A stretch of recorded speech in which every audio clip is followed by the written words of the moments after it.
Quem foi Ayrton Senna e como ele fez a época de ouro da Fórmula 1? Bom, é isso que nós vamos descobrir hoje.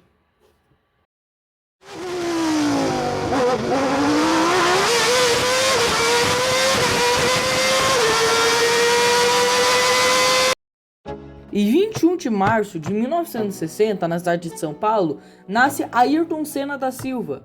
E que, muito por conta do pai, ele começou a gostar de carro. Quando ele completou 4 anos de idade, seu tio o deu um kart, o que faria também iniciar sua carreira. Ele sempre treinava, de kart ao ponto de que ele andava até na chuva para treinar em pista molhada. Então, em 13 anos, aos 13 anos, Ayrton entrou em competições de karts e ele conseguiu várias vitórias, iniciando uma história de sucesso. Em 1981, Ayrton Senna atravessou o oceano inteiro para chegar na Inglaterra para tentar entrar na Fórmula Ford 1600. No ano seguinte, ele subiu de nível, indo para a Fórmula Ford 2000, que saiu quebrando recordes por aí. E então, no ano seguinte, ele entrou para a Fórmula 3 britânica, se encaminhando para a grandiosa Fórmula 1. Nem tudo são flores.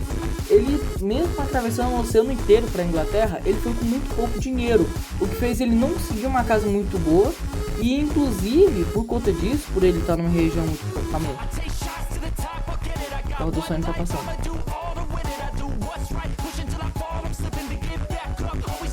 Pelo amor. Isso dificultou tanto a sua vida que isso fez até mesmo o divórcio com sua esposa, que ele tanto amava. E que, só piorou a situação dele, por causa que daí já virou algo mais psicológico.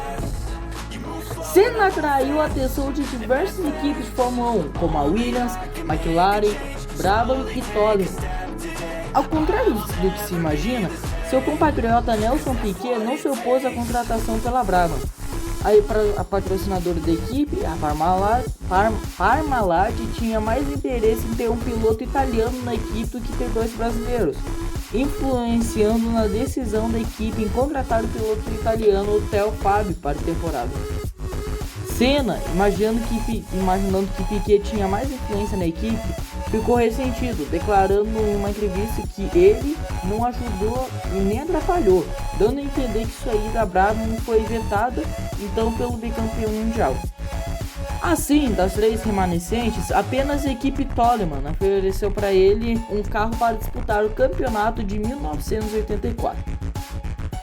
Senna marcou seu primeiro ponto no Campeonato Mundial de Pilotos logo no segundo grande prêmio que disputou, em Kyalami, na África do Sul. Ele repetiu o resultado 2 semanas depois, no Grande Prêmio da Bélgica, disputado no circuito de Zolder. Uma semana depois, o piloto brasileiro não conseguiu tempo para o Grande Prêmio de São Marino e Imola. Tal fato aconteceu devido ao desentendimento entre a equipe Toleman e a fábrica italiana de pneus Pirelli. Ayrton teve seu companheiro de equipe, Johnny Cecotto, Ayrton e seu companheiro de equipe, Johnny Cecotto, não puderam participar dos treinos de sexta-feira. No sábado, sob chuva intensa, Ayrton Senna foi o piloto mais rápido na pista molhada, mas longe das marcas obtidas pelos seus adversários no dia anterior da pista seca. Depois, porém, com a pista seca, com muitos problemas no motor turbo hard de seu Toleman, Senna se viu impedido de fazer um bom tempo.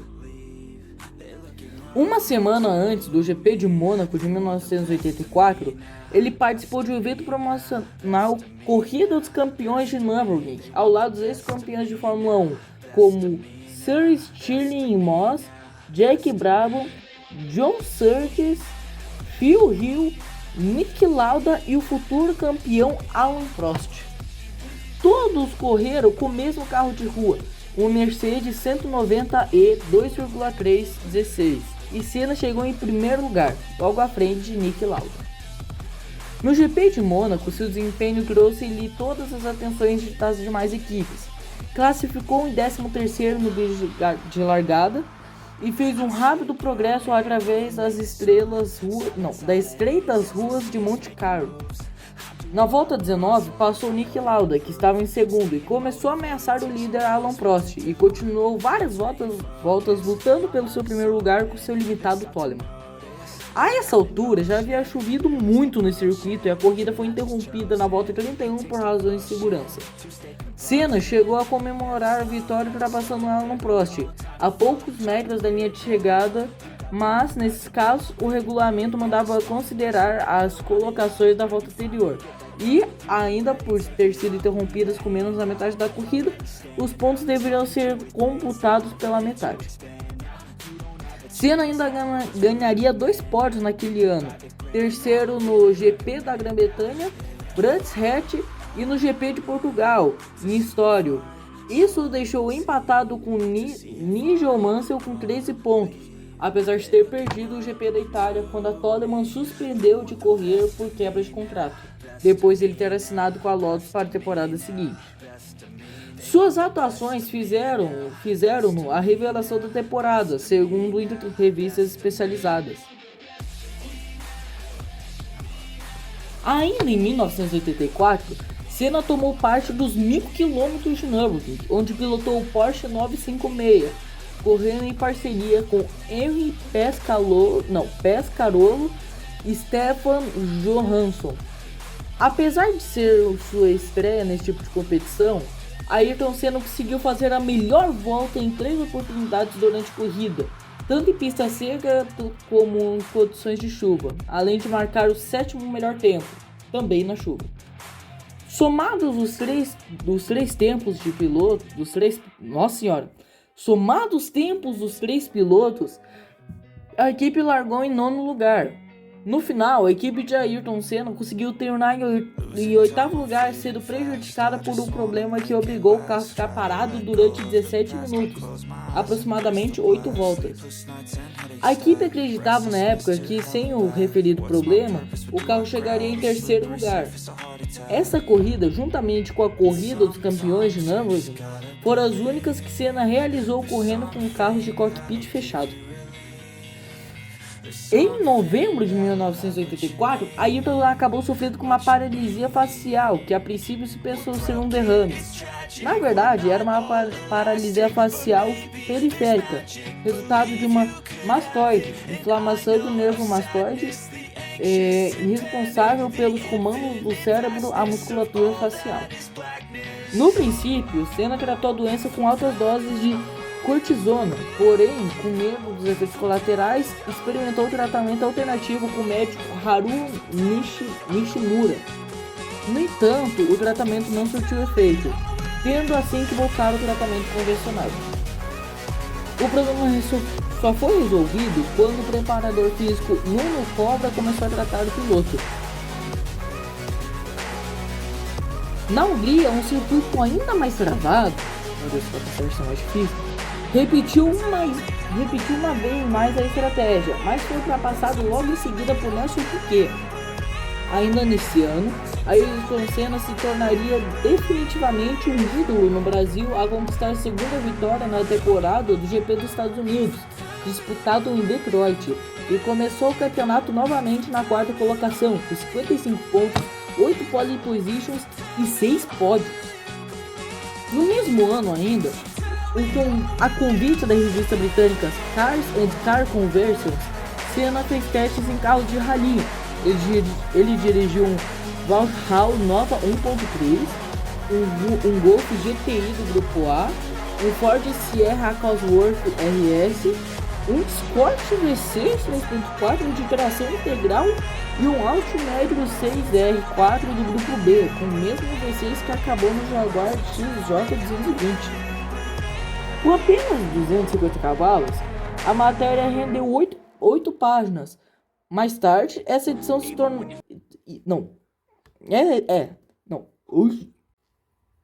Mais tarde, essa edição ia se tornar artigo de colecionador e um dos raríssimos exemplares que custaria chegar a $100 no ebay.uk, que é United Kingdom. Os testes foram realizados no país de Gales. O trajeto escolhido tinha 2,4 km e fazia parte de uma região de florestas, usado em etapas especiais de rallies britânicos. Os testes também serviram de um tema para a revista italiana Auto Sprint, também sob o título de Cena Ralista. O ano de 1987 veio com muitas promessas de Dia dos Melhores. A Lotus tinha um novo patrocinador, o Camel, e o mesmo poder dos motores Honda das Williams, e depois que a Renault decidira se retirar do esporte. Depois de um começo lento, Senna ganhou 2 corridas em seguida, o prestigioso GP de Mônaco, a primeira do recorde de 6 vitórias no Principado, e o GP dos Estados Unidos, também em Detroit, nesse sem trocar os pneus, sendo o único piloto da zona de pontuação que não fez pit stop. Também pelo segundo ano seguido, e mais uma vez chegou à liderança no campeonato. Nesse momento, a Lotus 99T Honda parecia ser mais ou menos igual aos ótimos Williams Honda, mais uma vez pilotados por Piquet e Mansell. Mas, apesar da performance do 99T, que usava a tecnologia da suspensão ativa, as Williams FW11B de Nelson Piquet e Nigel Mansell eram ainda carros a serem batidos. A diferença entre as duas equipes nunca foi tão evidente quanto no GP da Grã-Bretanha, em Silverstone, onde Mansell e Piquet voaram sobre as Lotus de Senna e seu parceiro Satoru Nakajima. Depois de rodar na pista devido a uma falha na embreagem a 3 voltas do GP do México, Senna ficou fora da luta pelo campeonato, deixando Piquet e Mansell brigando por ele nas últimas 2 corridas. Mesmo assim, Mansell feriu-se nas costas em um grave acidente durante os treinos do GP do Japão em 1987, em Suzuka, deixando o campeonato nas mãos de Piquet. Entretanto, isso significava que Senna poderia terminar a temporada em segundo lugar se ele terminasse a corrida entre os 3 primeiros nas 2 corridas que faltavam, Japão e Austrália. Terminou as 2 em segundo, mas medições feitas no carro depois do GP da Austrália constataram que os dutos dos freios eram mais largos do que permitido pelo regulamento e Senna foi desclassificado, dando a Lotus a sua última temporada bem sucedida. Ele acabou classificado em terceiro na colocação final, com 57 pontos, uma pole e 8 pódios, 2 vitórias, 4 segundos e 2 terceiros. Essa temporada marcou uma reviravolta na carreira de Senna depois dele ter construído uma profunda relação com a Honda, que lhe rendeu grandes dividendos. Ayrton foi contratado pela McLaren no ano seguinte, que acertou com a Honda o fornecimento de motores V6 turbo para 1988. Em 1978, a McLaren Honda ostentava os números 11 e 12, desta vez com a dupla Alain Prost e Ayrton Senna. Um dos principais momentos da temporada de 88 aconteceu em Mônaco, durante os treinos oficiais, onde Ayrton Senna fez a pole position com uma vantagem de 1.427 segundos para Alain Prost. Também nos treinos, segundo o brasileiro, ele estava guiando em outra dimensão e, de certa forma, não tinha total consciência do que estava acontecendo. Na corrida, Ayrton liderava uma margem de quase 1 minuto para o segundo colocado, o francês Prost. O campeão mundial acabou batendo na volta 66, dando uma vitória ao adversário francês. No GP do Japão, Senna, que largava na pole, não conseguiu largar e caiu para a 17ª posição. Entretanto, já nas primeiras voltas, Ayrton ultrapassou 8 adversários. Na 28ª volta, Senna ultrapassou o Prost e terminou ao final da prova com 13 segundos de vantagem para o francês, conquistando o título. Logo após o primeiro título mundial, Senna participou do especial de Roberto Carlos na TV Globo, afirmando que, nas últimas voltas do GP do Japão, o qual lhe garantiu o título com uma vitória, ele teve uma visão do que achava ser Deus. Senna pilotou a McLaren MP4/5 em 89. Nesse ano, a rivalidade entre ele e Prost se intensificou, notadamente a partir do GP do Japão também, mantendo-se entre as temporadas de 1990 e 1991. No GP de Mônaco de 1989, Ayrton Senna ataca novamente e abriu uma vantagem sobre o francês acima de 50 segundos, alcançando a vitória dessa vez. Senna disse, logo após a corrida, que seu carro tinha perdido as 2 primeiras marchas e, por conta disso, precisou mudar sua forma de pilotagem, algo parecido que aconteceria no GP do Brasil de 1991, onde ele ficou apenas com a 6ª marcha e mesmo assim ganhou a corrida. O tempo foi passando e finalmente chegou a temporada de 1990, que reservou um momento inusitado da história da Fórmula 1. Em setembro daquele ano, durante o GP de Monza na Itália, Senna fez uma aposta com o chefe de equipe Ron Dennis, o chefe da McLaren, que não acreditava na vitória do Ayrton Senna na casa da Ferrari. O brasileiro decidiu propor uma aposta com Ron. Caso ele conseguisse a vitória, ele ganharia um carro do triunfo de presente. Além de ter vencido a corrida, Senna fez a pole position, marcou a volta mais rápida da prova e liderou de ponta a ponta, sem dar chance para a Ferrari de Alain Prost, seu rival na disputa pelo título daquela temporada, que terminou na 2ª colocação. A McLaren foi recebida pela família do piloto e hoje faz parte do acervo do Instituto Ayrton Senna. Bom, um tempo depois, já na temporada seguinte, no GP do Brasil, marcou sua primeira vitória de Ayrton Senna na sua terra natal, pilotando Fórmula 1. Aliado a isso, o fato de a corrida ter possuído um final dramático com a perda de quase todas as marchas de sua McLaren, sobrando somente a 6ª, e o consequente desgaste físico acima do normal, fazendo com que ele não conseguisse sair do carro sozinho, fez essa corrida uma das mais lembradas da carreira do piloto brasileiro.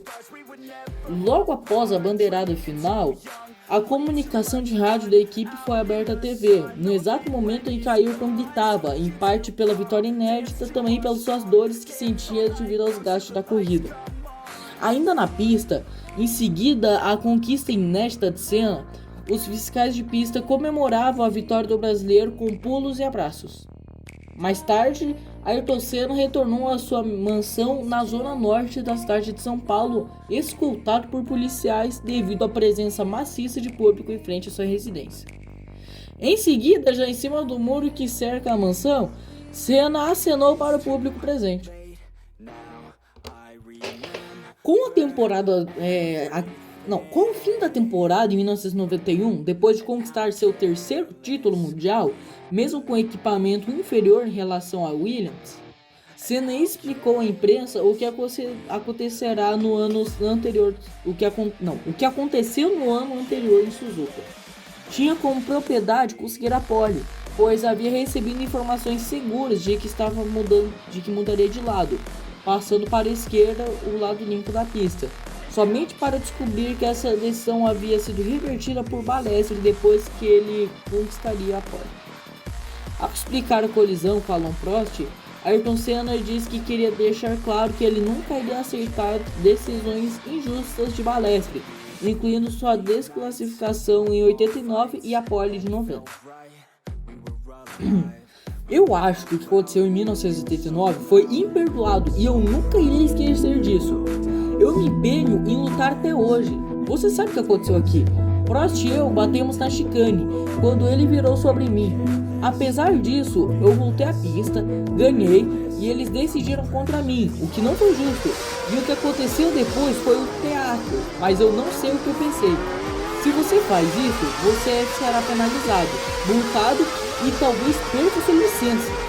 Essa é a forma correta de trabalhar? Não. Em Suzuka, no ano passado, eu pedi aos organizadores para trocar o lado da pole. Não foi justo, porque o lado direito é sempre sujo. Você se esforça pela pole e é penalizado por isso. E eles dizem, sim, sem problema. E depois o que acontece? Balestre dá ordem para não mudar nada. Eu sei como o sistema funciona e eu pensei que foi mesmo uma... Então eu disse a mim mesmo, ok, aconteça o que acontecer, eu vou entrar na primeira curva antes. Eu não estava preparado para deixar o outro chegar na curva antes de mim. Se eu estou perto o suficiente dele, ele não poderá virar na minha frente e ele será obrigado a me deixar seguir. Eu não me importo em bater, eu fui pra isso. Ele não quis perder a chance, virou e batemos. Foi inevitável. Tinha que acontecer. Então você deixou isso acontecer? Alguém diria. Por que você causou isso? Se você se ferrar a cada vez que estiver fazendo seu trabalho limpo, conforme o sistema, o que você faz? Volta para trás e diz, obrigado? De jeito nenhum, você deve lutar para o que você acha que é certo. Se a pole estivesse colocada na esquerda, eu teria chegado na frente da primeira curva sem problema, o que foi uma péssima decisão manter a pole na direita. Isso influenciado pelo Balestre. Isso foi, e resultado foi o que aconteceu na primeira curva.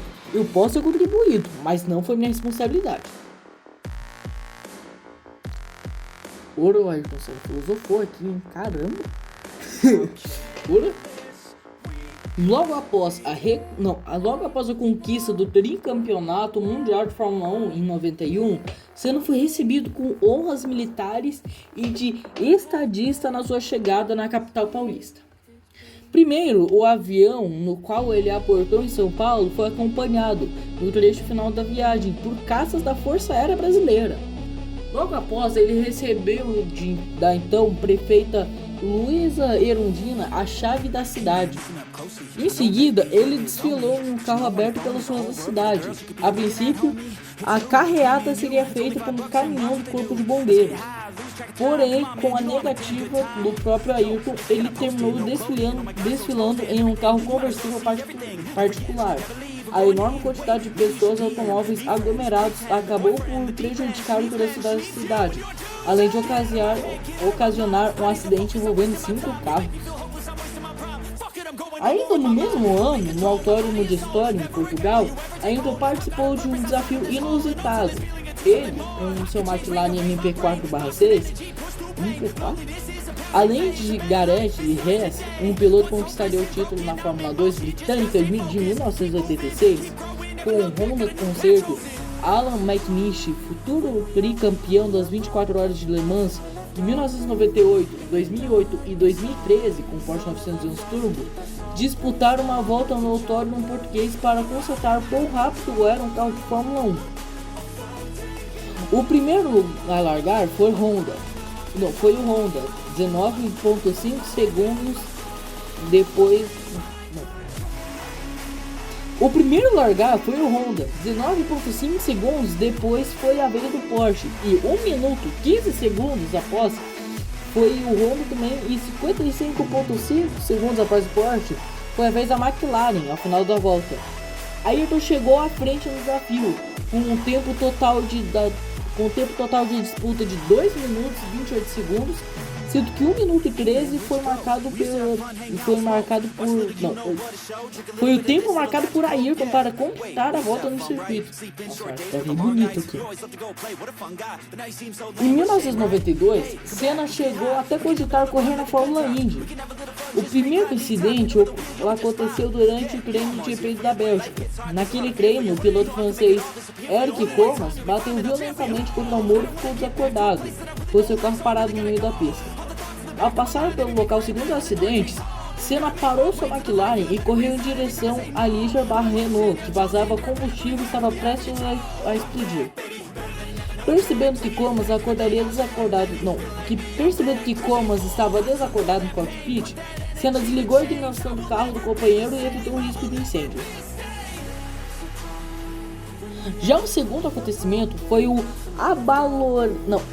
abaloramento que o piloto brasileiro teve com o então jovem Michael Schumacher, que ainda vai ter vídeo, na 8ª etapa. O GP da França em Magny-Cours, após a largada, que foi na 4ª posição, Senna ia contornar a curva Adelaide. Nossa senhora, hoje a dicção tá sensacional. Adelaide, quando de repente foi atingido por trás pelo Benetton número 19. Sem condições de sair do local, Senna abandonou a corrida prematuramente. Antes de começar a sua segunda largada, o brasileiro foi até Schumacher e disse: mais uma frase. Você fez uma cagada do tamanho de um bonde e me jogou para fora da pista. O piloto alemão não respondeu e deixou Senna deixou o local. No final de 92, Senna participou de testes pela Penske da Fórmula Indy em Arizona, no autódromo Firebird International Raceway, pilotando um Penske PC21. Os testes contaram com a participação do Emerson Fittipaldi, o piloto da Penske da época. Em tempos extraoficiais, Fittipaldi cravou a melhor de suas passagens em 49 segundos 70. Não, 49 S70. Entendi isso. Enquanto o Senna virou mais rápido, 49 S09. Senna demorou muito a decidir o que fazer em 1993 e chegou ao final do ano sem ser contratado por nenhuma equipe. Ele sentiu que os carros da McLaren não seriam competitivos, especialmente depois que a Honda resolveu se retirar da Fórmula 1 ao final de 92. E não poderia ir para a Williams enquanto Prost estivesse por lá, pois o contrato dele proibiria a equipe de ter Senna como seu parceiro. Ron Dennis, chefe da McLaren, estava tentando assegurar um fornecimento de motores Renault V10 para 93. Com a recusa da Renault, McLaren foi obrigada a pegar motores Ford V8 como um cliente comum. Dessa forma, a McLaren recebeu versões de motores mais velhos do que os clientes preferenciais da Ford, como a Benetton, e tentou compensar essa deficiência de potência com a mais tecnologia e sofisticação, inclusive um sistema efetivo da suspensão ativa. Dennis finalmente persuadiu Senna a voltar para a McLaren, mas o piloto brasileiro concordou somente em assinar para a primeira corrida da temporada, na África do Sul, onde ele iria verificar se os carros da McLaren eram competitivos o bastante para lhe proporcionar uma boa temporada. Senna concluiu que esse novo carro tinha um surpreendente potencial, mas ainda estava embaixo da potência e não seria páreo para o Williams Renault de Prost. Senna decidiu não assinar por uma temporada e sim por cada corrida ser disputada. Eventualmente ele poderia permanecer por um ano, apesar de algumas fontes afirmarem que isso foi mais um jogo de marketing entre Dennis e Senna. Depois de terminar em segundo lugar na corrida de abertura da temporada na África do Sul, Senna ganhou os GPs do Brasil e da Europa em Donington Park, na chuva. Esta última é frequentemente lembrada como a corrida da volta perfeita, e como sendo uma das suas maiores vitórias na Fórmula 1. Ele largou em quarto e caiu para quinto na primeira curva, mas já estava liderando antes da primeira volta ser completada. Alguns pilotos precisaram de 7 pitstops para trocar os pneus de chuva para lisos, dependendo da mudança climática ao longo da corrida. Sobre essa corrida, Galvão Bueno fez o seguinte depoimento. Mais uma interpretação. Não tive dúvida nenhuma de que estava havendo algo histórico, porque tive uma corrida inteira para raciocinar sobre isso. Só Ayrton Senna seria capaz de uma primeira volta a mais fantástica que um piloto fez na história, e de uma vitória assim naquela circunstância. Eu disse ao engenheiro dele no fim da corrida, definitivamente desse planeta não é. E o cara falou, disso nunca tive dúvida. Outra curiosidade sobre essa corrida é que ele cravou a volta mais rápida da prova passando por dentro do box. A época não tinha limite de velocidade para passar pelos boxes, sendo a primeira e única vez na história da Fórmula 1 que isso aconteceu. Mais uma fala. Eu sabia que por ali era mais rápido. Eu fiz para experimentar. Não, calma, eu sabia que por ali era mais rápido. Eu fiz para experimentar quando me informaram que era a melhor volta da corrida. Eu falei, ok, se o Prost passar na minha frente, eu vou passar ele por dentro do... Só isso. E esse é o que eu sei. Depois do histórico GP da Europa de 1993, Senna foi para segundo na Espanha e quebrou o recorde de 6 voltas em Mônaco, o que lhe fez jus ao antigo apelido de Graham Hill, Mr. Mônaco. Depois de Mônaco, na sexta corrida da temporada, Senna liderou o campeonato à frente da Williams Renault, do Alain Prost e da Benetton de Michael Schumacher. Apesar da inferioridade do equipamento da McLaren em relação às duas equipes. A cada corrida, as Williams de Prost e Damon Hill mostravam superioridade. Nossa senhora, gente, isso é incrível. Com Prost caminhando para o campeonato, enquanto o Hill mantinha segundos lugares. Senna concluiu a temporada e sua carreira na McLaren com 5 vitórias: Brasil, Europa, Mônaco, Japão e Austrália, e ficou com vice na classificação geral.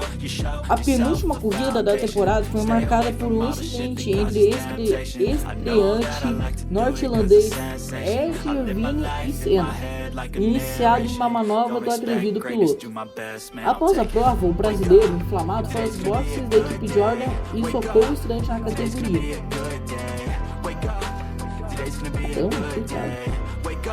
Coitado do Jordan. Não, Jordan aqui do estreante.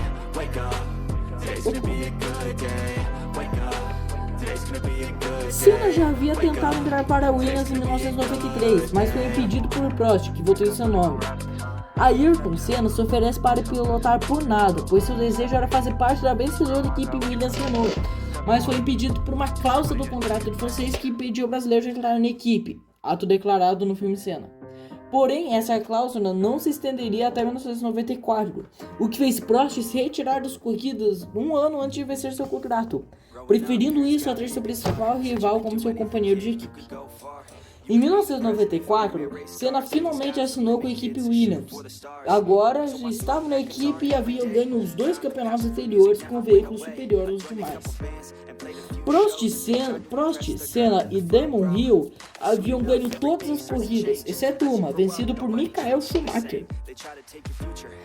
A pré-temporada de teste mostrou que o carro era mais rápido, mais difícil de dirigir. Mas a FIA havia banido os sistemas eletrônicos, incluindo a suspensão ativa, o controle de tração e os freios ABS, para fazer o esporte mais humano. A Williams não se mostrou um carro equilibrado no início da temporada. O próprio Senna fez várias declarações de que o carro era instável e desajeitado, indicando que o FW16, depois de perder a suspensão ativa, e os ABS de controle de tração, entre outras coisas, já não oferecia a mesma superioridade mostrada no FW15C e o FW14B dos anos anteriores. Apesar da menor potência, a equipe Benetton, pilotada por Schumacher, apontou como o maior rival. A primeira corrida da temporada de 1994 foi no Brasil, disputada em Interlagos, quando Senna fez a pole. Na corrida, assumiu a ponta, mas Michael Schumacher com a Benetton tomou a liderança depois de passar Ayrton Senna nos boxes da volta 21. Senna, determinado a vencer no Brasil, perdeu o controle perdeu o controle da sua Williams, rodou na curva da junção, ficando parado na zebra e abandonando a prova na volta 55. Durante os treinos para o GP do Brasil, algo muito raro aconteceu quando Senna narrou sua própria volta a bordo da Williams em transmissão ao vivo pela TV Globo. A segunda prova foi no GP do Pacífico, disputado em Aida, no Japão, onde Senna novamente ganha a pole, porém envolveu-se em uma colisão já na primeira curva.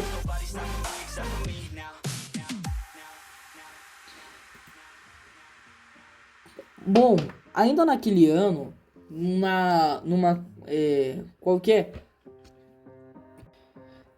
Autódromo de Imola, Rubens Barrichello bate o carro de Fórmula 1 na mesma semana onde Ratzenberger também se acidentou, todos na mesma pista, onde Ayrton Senna correria na semana seguinte. Ayrton, no dia seguinte, liga para a esposa, falando que não queria participar, pois estava com medo, mas àquele ponto não tinha mais como arregar. Ayrton preparou a bandeira de origem do Ratzenberger para homenageá-lo e começou a correr, até que na curva Tumbarello, o carro não faz a curva por problemas na caixa de direção e infelizmente acaba batendo a 300 km por hora. Logo depois do acidente, o carro ainda movimento, porque que recuou, houve um movimento na cabeça de Ayrton, que muitos acharam que era um sinal de vida, por causa que, estava vivo, ele mexeu a cabeça, mas não foi. Mas sim havia causado por um profundo dano cerebral. Então, ainda na pista, Sid Watkins, chefe da equipe médica da Fórmula 1, constatou que o piloto havia perdido massa encefálica e realizou uma traqueostomia em Senna, que também sofreu uma parada cardíaca. Então, no dia 1º de maio de 1994, entra para a história. Aquilo tinha sido choque pro país inteiro, e eu acho que para vários lugares do mundo, por causa que, né, o maior piloto da história que a cidade está vivendo acabou sofrendo um grave acidente.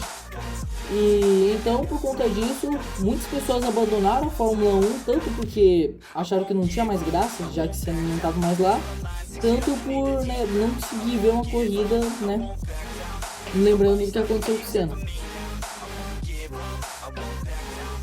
Em 2014, aos 20 anos de seu acidente fatal, o presidente da Ferrari, chamado Luca de Montezemolo, revelou que Senna queria encerrar sua carreira na Ferrari. Isso é algo que ninguém esperava, né? Tanto que o Senna nunca foi para a Ferrari e a Ferrari sempre foi uma das maiores equipes do mundo. Isso sim não foi a maior. Ao longo dos anos, após a morte de Ayrton Senna, foi alvo de algumas teorias conspiratórias, como a de que a Williams, pilotada pelo Senna, teria sido sabotada a mando da FIA, ou que ele teria sido assassinado com um tiro ou sofrido um desmaio ou um infarto no momento que morreu. Além dessas, outras teorias, como é que o piloto teria feito propositalmente, ou até mesmo que, né? É que o site está dizendo a mesma coisa. São as principais histórias criadas em torno do assunto, mas nenhuma delas foram comprovadas reais, tirando a da caixa de câmbio, que realmente o próprio mecânico já afirmou. Bom, espero que vocês tenham gostado pra caramba do vídeo, por causa que tá demorando pra caramba, demorou pra caramba pra fazer, o vídeo realmente ficou muito longo. E também, né, 1 hora aqui pra fazer o vídeo. Comecei às 3h30 da tarde, agora são exatamente 4h58, né, aproveitar que eu não tenho aula. E é isso, espero que vocês tenham gostado, deixe seu joinha, se inscreve no canal para mais conteúdos como esse. E também, caso vocês queiram história de pilotos, por causa que eu tô fazendo 2 séries, né, tô fazendo uma série das Santíssimas Trindades, e agora eu tô querendo fazer a série dos pilotos. Comentem qual que vocês preferem, e é isso, falou! I don't really understand, need help. I don't wanna be left on the shelf. Couldn't even hear me if I yelled. It's so cold outside.